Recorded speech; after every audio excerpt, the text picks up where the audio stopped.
नमस्ते मित्रांनो, जर तुम्ही एकदाच 3 करोड रुपये कमवले तर तुम्हाला आयुष्यभर परत कधीच काम करावं लागणार नाही.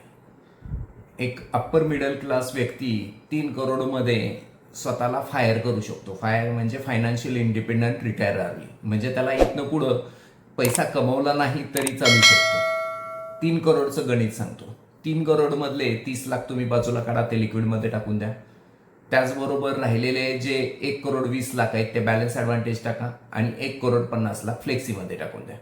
कंडिशन अशी होणार आहे की जे 30 लाख आहेत त्या 30 लाखातनं 1.5 लाखाची दर महिना SWP चालू करा, म्हणजेच दर महिना पेन्शन घ्यायला चालू करा.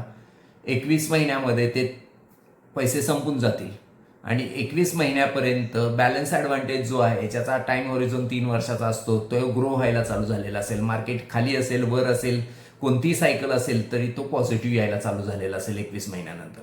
आणि त्यावेळी तिथनं तुम्ही 1.5 लाख घ्यायला चालू करा आणि तिथनं पुढं तुम्ही तो 1.5 लाख घेत राहिला तरी अशी कंडिशन होईल की जी तुमचा मूळ रक्कम आहे ती जशीच्या तशीच राहील मोस्ट ऑफ टाइम.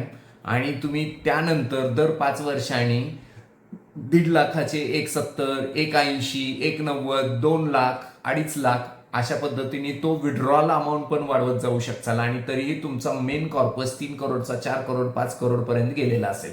आणि हे स्मूथली होत जाईल आणि टेन्शन फ्री होत जाईल. फक्त याच्यामध्ये एकच अट आहे आणि ती म्हणजे एकदा तुम्ही 3 करोड कमवले की ते 3 करोडला परत कधीच हात लावायचा नाही. ही एकमेव गोष्ट तुम्ही पाळली तर ॲटोमॅटिकली लॉंग टर्मसाठी इक्विटी जे रिझल्ट देते ते रिझल्ट तुम्हाला इथं नक्कीच मिळायला चालू होईल.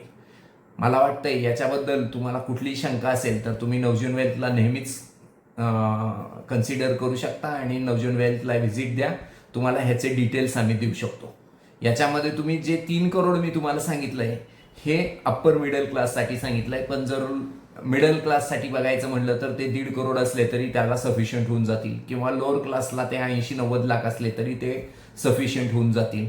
या पद्धतीने तो त्याचे कमवलेल्या पैशाचं योग्य नियोजन लावून परफेक्ट काम करू शकतो आणि चांगली पेन्शन पण मिळवू शकतो आणि फायनान्शियल फ्रीडम पण अचीव्ह करू शकतो.